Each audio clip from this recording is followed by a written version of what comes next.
Lalu Daud pergi dari sana dan melarikan diri ke Gua Adulam. Ketika saudara-saudaranya dan seluruh keluarganya mendengar hal itu, pergilah mereka ke sana mendapatkan dia.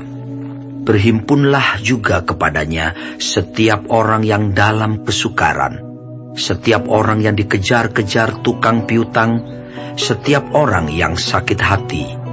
Maka ia menjadi pemimpin mereka.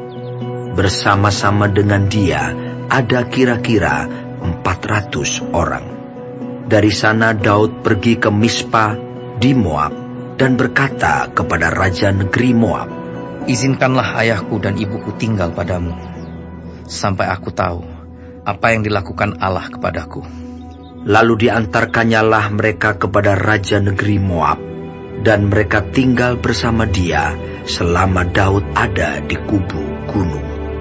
Tetapi Gad, nabi itu, berkata kepada Daud, "Janganlah tinggal di kubu gunung itu. Pergilah dan pulanglah ke tanah Yehuda."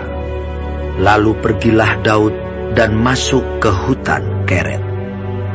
Hal itu terdengar oleh Saul, sebab Daud dan orang-orang yang bersama-sama dengan dia telah diketahui tempatnya. Adapun Saul ada di Gibea, sedang duduk di bawah pohon tamariska di bukit, dengan tombaknya di tangan, dan semua pegawainya berdiri di dekatnya. Lalu berkatalah Saul kepada para pegawainya yang berdiri di dekatnya, "Cobalah dengar, ya orang-orang Benyamin. Apakah anak Isai itu juga akan memberikan kepada kamu sekalian ladang dan kebun anggur? Apakah ia akan mengangkat kamu sekalian menjadi kepala atas pasukan 1000 dan atas pasukan 100? Sehingga kamu sekalian mengadakan persepakatan melawan aku, dan tidak ada seorang pun yang menyatakan kepadaku bahwa anakku mengikat diri dengan anak Isai itu. Tidak ada seorang pun dari kamu yang cemas karena aku, atau yang menyatakan kepadaku bahwa anakku telah menghasut pegawaiku melawan aku menjadi penghadang seperti sekarang ini." Lalu menjawablah Doeg orang Edom itu, yang berdiri dekat para pegawai Saul, katanya, "Telah kulihat bahwa anak Isai itu datang ke Nob kepada Ahimelek bin Ahitub. Ia menanyakan Tuhan bagi Daud dan memberikan bekal kepadanya. Juga pedang Goliat orang Filistin itu diberikannya kepadanya." Lalu raja menyuruh memanggil Ahimelek bin Ahitub, imam itu, bersama-sama dengan seluruh keluarganya, para imam yang di Nob. Dan datanglah sekaliannya menghadap raja. Kata Saul, "Cobalah dengar, ya anak Ahitub." Jawabnya, "Ya, tuanku."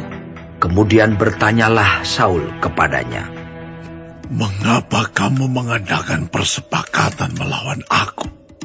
Engkau dengan anak Isai itu, dengan memberikan roti dan pedang kepadanya, menanyakan Allah baginya, sehingga ia bangkit melawan aku, menjadi penghadang seperti sekarang ini." Lalu Ahimelek menjawab raja, "Tetapi siapakah di antara segala pegawaimu yang dapat dipercaya seperti Daud? Apalagi ia menantu raja dan kepala para pengawalmu dan dihormati dalam rumahmu. Bukan ini pertama kali aku menanyakan Allah bagi dia. Sekali-kali tidak. Janganlah kiranya raja melontarkan tuduhan kepada hambamu ini, bahkan kepada seluruh keluargaku, sebab hambamu ini tidak tahu apa-apa tentang semuanya itu, baik tentang perkara kecil maupun perkara besar." Tetapi raja berkata, "Engkau mesti dibunuh, Ahimelek. Engkau dan seluruh keluargamu." Lalu raja memerintahkan kepada bentara yang berdiri di dekatnya, "Majulah dan bunuhlah para imam Tuhan itu, sebab mereka membantu Daud. Sebab walaupun mereka tahu bahwa ia melarikan diri, mereka tidak memberitahukan hal itu kepadaku. Tetapi para pegawai raja tidak mau mengangkat tangannya untuk memarang imam-imam Tuhan itu. Lalu berkatalah raja kepada Doeg, "Majulah engkau, dan paranglah para imam itu." Maka majulah Doeg, orang Edom itu, lalu memarang para imam itu. Ia membunuh pada hari itu 85 orang yang memakai baju efod dari kain lenan.